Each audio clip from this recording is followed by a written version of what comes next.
வணக்கம். ஒரு சில தினங்களாக நம்முடைய மீனவர்களுடைய வரலாறு என்று கூறி சில தலைவர்கள் நமது மீனவ சமுதாயத்திற்குள் இருக்கிற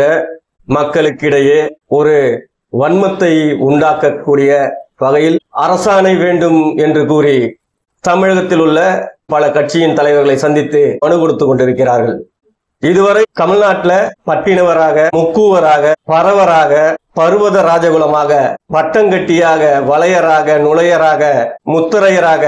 16 உட்பிரிவுகளில் நம்முடைய மீனவர்கள் வாழ்ந்து கொண்டிருக்கிறோம். இந்த உட்பிரிவு தலைவர்கள் யாரிடமும் கருத்துக்களை கேட்காமல் தான் தோன்றித்தனமாக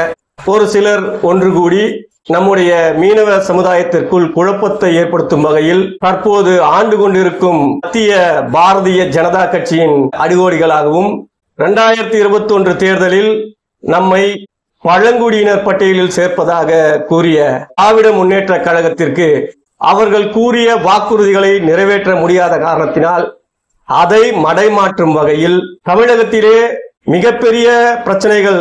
தமிழக மீனவர்களுக்கிடையே இருந்து கொண்டிருக்கும் இந்த நேரத்தில் ராமநாதபுரம், நாகப்பட்டினம், பாக் ஜலசந்தி மீனவர்களுக்கு இலங்கை ராணுவத்தால் மிகப்பெரிய தாக்குதல்கள் தொடர்ந்து நடைபெற்றுக் கொண்டிருக்கும் இந்த நேரத்தில் நம்முடைய மீனவர்கள் பலமுறை கைது செய்யப்பட்டு அவர்களுடைய உடைமைகள் பறிமுதல் செய்யப்பட்டு நம் வாழ்வாதாரத்தை இழந்து கொண்டிருக்கும் இந்த நேரத்தில் மீனவர்களுக்கான உரிமை பழங்குடியினர் பட்டியலில் சேர்ப்பது மட்டுமே. இதை நாம் வலியுறுத்தி வந்து கொண்டிருந்த நேரத்தில் அரசாணை என்ற பெயரில் நம்மை மடைமாற்றி வஞ்சனை திட்டத்தோடு செயல்பட்டு கொண்டிருக்கும் நமது தலைவர்களை இந்த நேரத்தில் வன்மையாக கண்டிக்க நெய்தல் மக்கள் கட்சி சார்பாக கேட்டுக்கொள்கிறோம். அதே போல பாத்தீங்கன்னா நீங்க தமிழ்நாடு முழுக்க மத்திய பாரதிய ஜனதா கட்சி கடற்கரை முழுதையும் கார்ப்பரேட் கம்பெனிகளுக்கு தாரை வார்க்கும் விதத்தில் திட்டங்களை அறிமுகப்படுத்தி கொண்டிருக்கும் இந்த நேரத்தில் அவர்களுக்கு உறுதுணையாக இன்று ஆட்சி செய்து கொண்டிருக்கும் மாநில திராவிட முன்னேற்ற கழக அரசு அவர்களுக்கு உறுதுணையாக அனைத்திலும் கையெழுத்திட்டு நம்முடைய கடலையும் கடற்கரையும் தாரை வார்க்க பல திட்டங்களை எடுத்துக் கொண்டிருக்கிறது. 60,000 கோடி முதலீட்டுல ராமநாதபுரம் முதல் கன்னியாகுமரி வரை உள்ள கடல் முழுவதும் காற்றாலைகளை கொண்டு வந்து காற்றாலை திட்டத்தின் மூலமாக திருநெல்வேலி மாவட்டத்தில் உள்ள கூத்தங்குழி, பெருமணல் மற்றும் பல கிராமங்கள் இந்த காற்றாலை திட்டத்தினால் மிக விரைவில் மிகப்பெரிய ஆபத்தை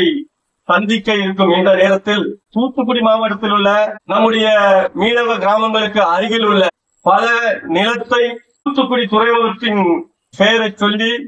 தனியாருக்கு நம்முடைய நிலங்களை தாரை வார்க்கும் திட்டமும் செயல்படுத்தப்பட இருக்கிறது. எனவே தூத்துக்குடி, திருநெல்வேலி மாவட்டத்தில் உள்ள நம்முடைய சகோதர சகோதரிகள் மிக விழிப்பாக இருந்து செயல்பட வேண்டிய இந்த நேரத்தில் அதுபோலவே விழுப்புரம் மாவட்டம் மணக்காலம் முதல் நாகப்பட்டினம் கோடியக்கரை வரை ஆயில் எடுப்பதற்கும் கேஸ் எடுப்பதற்கும் வேதாந்தா நிறுவனத்திற்கு திட்டத்தை கொடுத்திருக்கிறார்கள் கடலிலே. இது நம்முடைய மீனவர்களின் வாழ்வாதாரத்தை